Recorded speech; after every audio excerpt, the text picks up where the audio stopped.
Roman Empire. That's a view that's held by a lot of conservative scholars today, despite it being a relatively new view.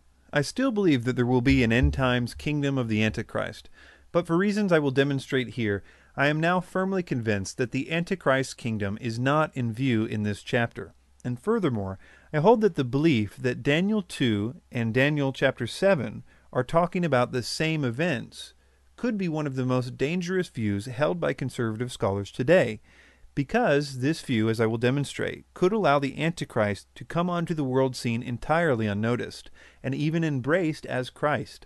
I will talk much more in depth about this as we continue our verse-by-verse study in the book of Daniel.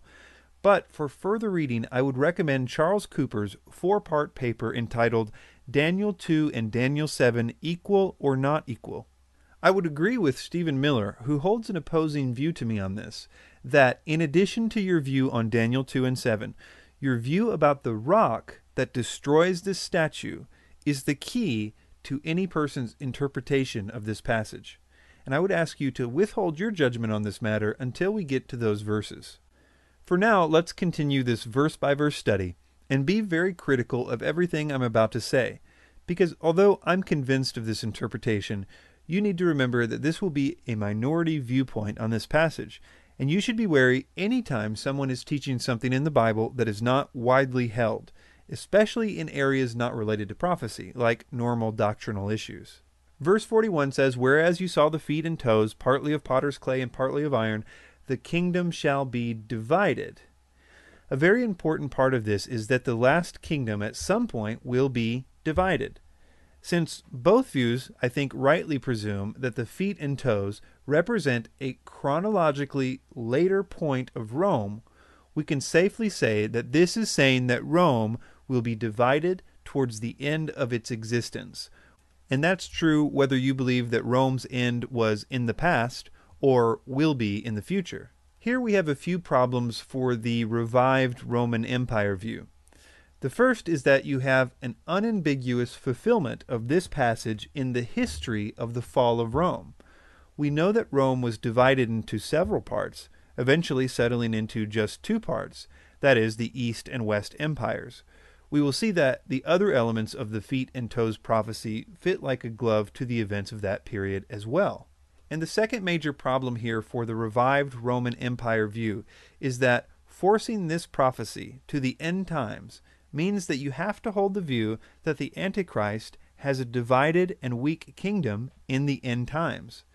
The descriptions of the Antichrist kingdom in the Bible do not give the impression that it will be weak or divided, but rather that he will have absolute power, and that those who do not worship him will be killed, which does not sound like a weak or divided kingdom. I will now go into some more depth on the first point, that the divided and partly strong and partly weak kingdom describes perfectly the end of Rome in the ancient past.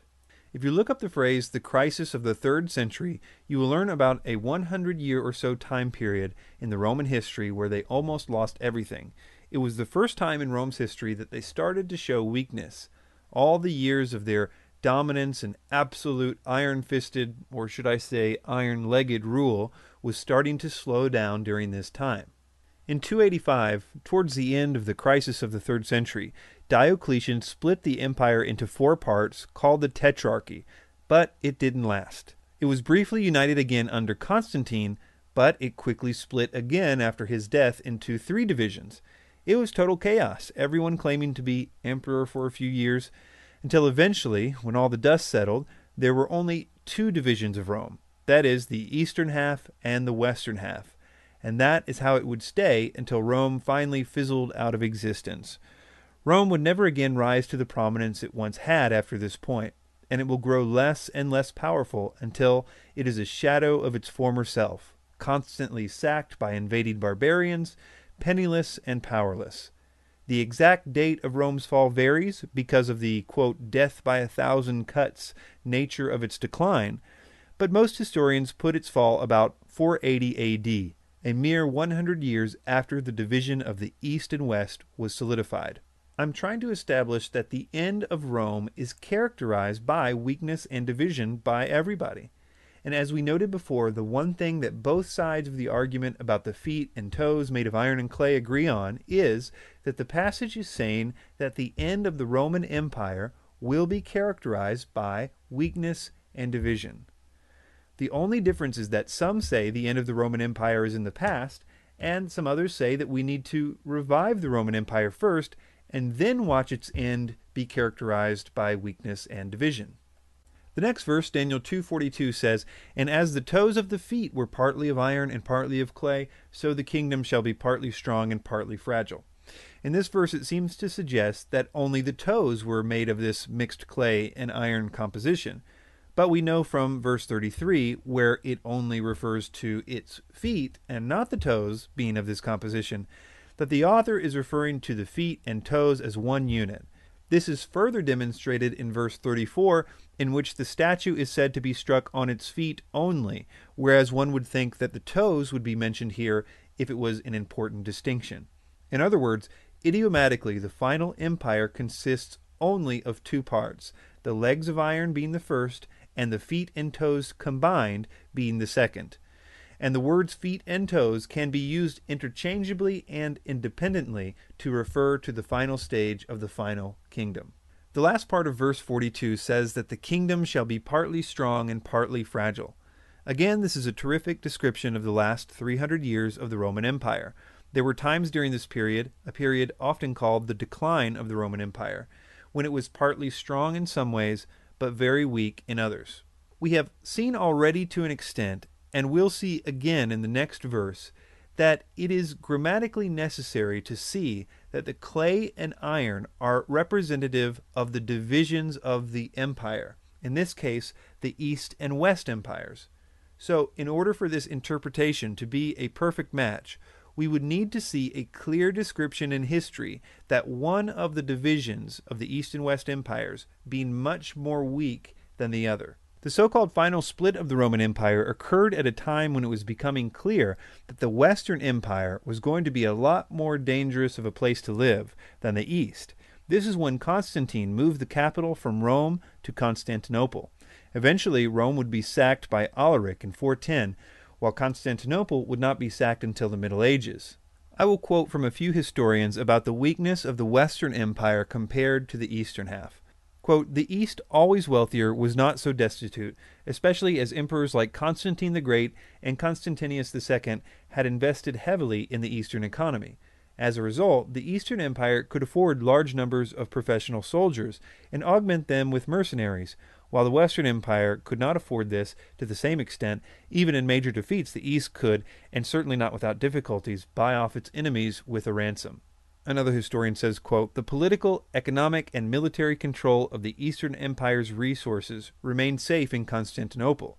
In contrast, the Western Empire was more fragmented. Its capital was transferred to Ravenna in 402, largely for defensive reasons."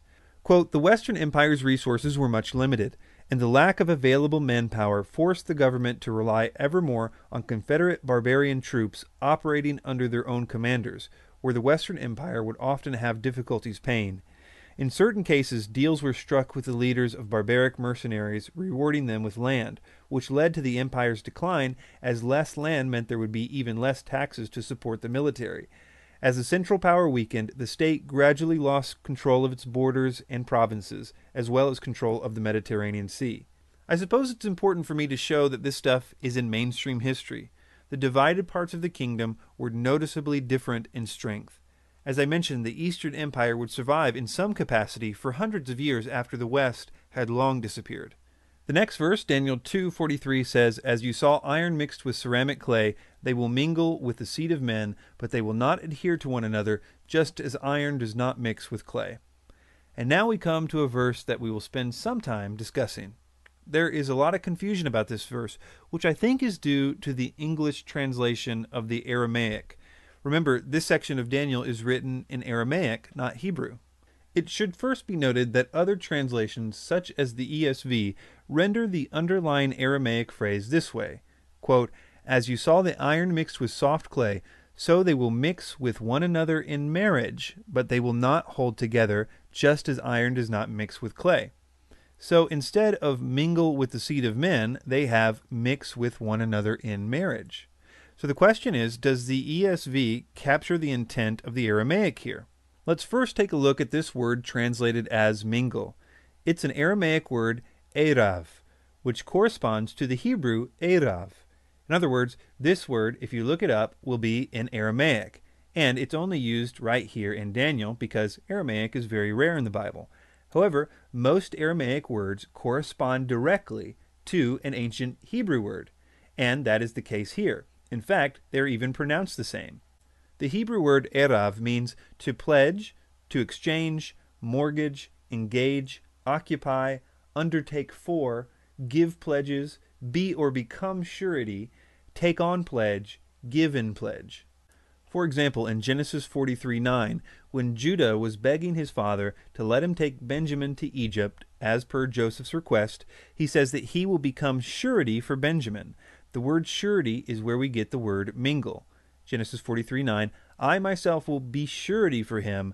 From my hand you shall require him. If I do not bring him back to you and set him before you, then let me bear the blame forever. Another example is its use in 2 Kings 18:23, where the word pledge is the word translated mingle in our passage. It says, Now therefore I urge you, give a pledge to my master, the king of Assyria, and I will give you 2,000 horses, if you are able on your part to put riders on them. But the same word for mingle also can mean to mix together. And in fact, of the 2 times it is used in that way in the Bible, it is speaking of intermarriage of Jewish and pagan tribes. For example, Ezra 9:2 says, For they have taken of their daughters for themselves and for their sons, so that the holy seed have mingled themselves with the people of those lands. Yea, the hand of the princes and the rulers have been chief in this trespass. We have here a very similar phrase to the one in our verse. I think this shows a clear precedent that the translators of the King James Version of the Bible believed that, quote, mingling seed was referring to intermarriage of 2 groups. Also in Psalm 106:35 it says, But they mingled with the Gentiles and learned their works. So I think you can see that the ESV here has a pretty decent rendering of this phrase when it says, they will mix with one another in marriage. But even if that is true, we still have to determine who they are in this passage and who they're trying to intermarry with. And perhaps more importantly, what is this referring to? And just in case anybody is wondering if this has something to do with the controversies about the King James Version versus the non-King James versions and Textus Receptus and all that, it doesn't have anything to do with that. Those issues do not affect this argument. So we need to find out who they are in this verse. And I will suggest the simple method of sentence structure and basic grammar to find out who they are. If we look just before this in verse 41, we see that Daniel says that the feet and toes of clay and iron are representing a divided kingdom. The next 3 verses repeatedly refer to these 2 divisions of the kingdom as iron and clay. Grammatically, there is no other possible plural subject other than the separate, divided parts of the kingdom represented by the iron and clay. This is confirmed in verse 44 when it says, in the days of these kings, making it clear that the plural subject that was in view in verse 43 must be referring to the kings of the divided kingdom in verse 41. So what this verse is saying is that the divided parts of the empire will pledge their offspring to one another in an attempt to become strong again, but it will not work. Now, it would be one thing if I had to go looking for some obscure fulfillment of this in Roman history, but the strength of this interpretation is the unambiguous fulfillments of these things in the history of Rome, which I think you will see gives this interpretation a great deal more credibility. Now, in order for this to be true, we can't just go picking any arranged marriages of emperors in ancient Rome, because almost every senator, general, prefect, or any other person with imperial ambitions had arranged marriages to secure their legitimacy to the throne. I'm only slightly exaggerating when I say that you can't read a single page in the history of Rome without reading about an arranged political marriage. But we are looking for a very specific type of political marriage here. It has to be toward the very end of Rome's existence, because it is regarding the feet and toes, and it has to be between the Eastern and Western empires. The two kings of the divided kingdom need to pledge their offspring to one another, and for the specific purpose of trying to unify Rome and keep it from its demise. That should narrow it down